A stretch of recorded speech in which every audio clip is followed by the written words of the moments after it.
How many businesses fail in the first year? Well, we're going to talk through that. We'll do the second and the third and the fifth, and we'll talk about why.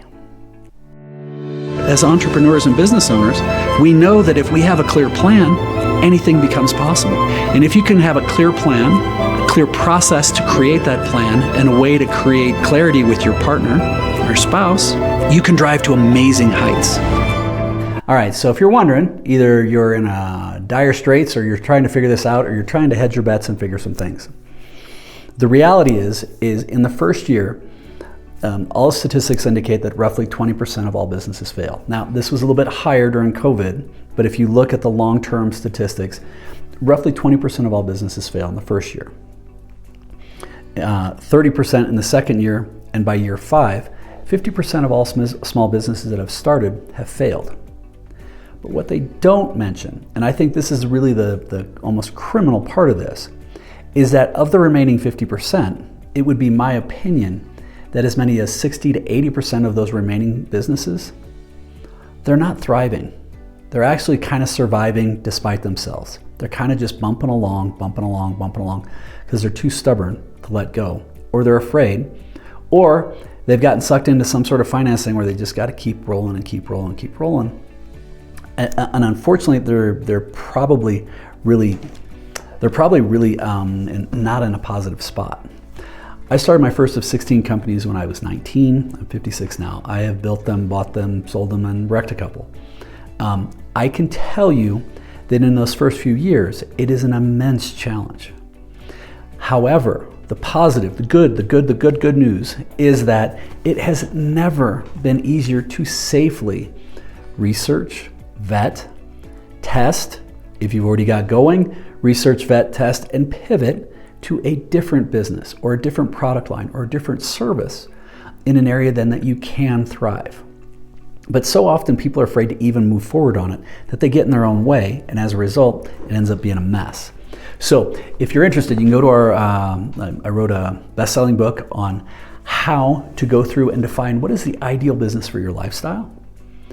What is then the ideal product or service you can offer, how to vet and test that, and then how can you go through and build a team of advisors, of amazing, great people at no cost, meaning a small business accountant, small business attorney, small business banker, small business insurance person, and somebody who can help you with your marketing.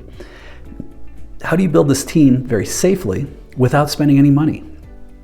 Now, if you happen to be in a position where you're starting to feel like it's not working and I'm getting nervous, fair enough. You can still take these same principles and go through and figure out what am I great at and how can I pivot? How can I look at those things in different ways? Now, we've got other videos on this channel on why businesses fail in the first year. But in essence, it comes down to 3 things. 1, they probably didn't do the research the way they should have. You can do research and I don't want analysis paralysis, but research. When you get ready to pull the trigger on a new business, or if you're doing a pivot, it shouldn't be, oh, God, I hope this works. That's like throwing dice at a craps table. Instead, I want you to be like, man, I'd be an idiot if I don't do this. I want it to be such a no-brainer. It's like, yes, I'm all in. I want to make sure we move forward with this. Now, so the first thing is they don't do enough research. Sometimes we get market shifts.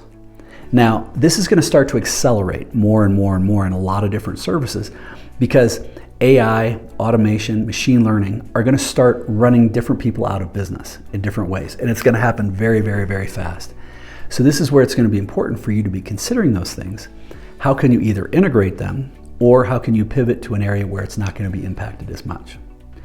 And the last thing is that there's a disenfranchisement with what they're really doing. I thought this was going to be why I like doing this. But in reality, it ends up being a different thing than they expected. And as a result, they lose interest. They get burned out. They aren't happy with it. So when you think about it, why do or how many businesses fail in that first year? Like I said, it's about 20%, traditionally, excluding COVID times.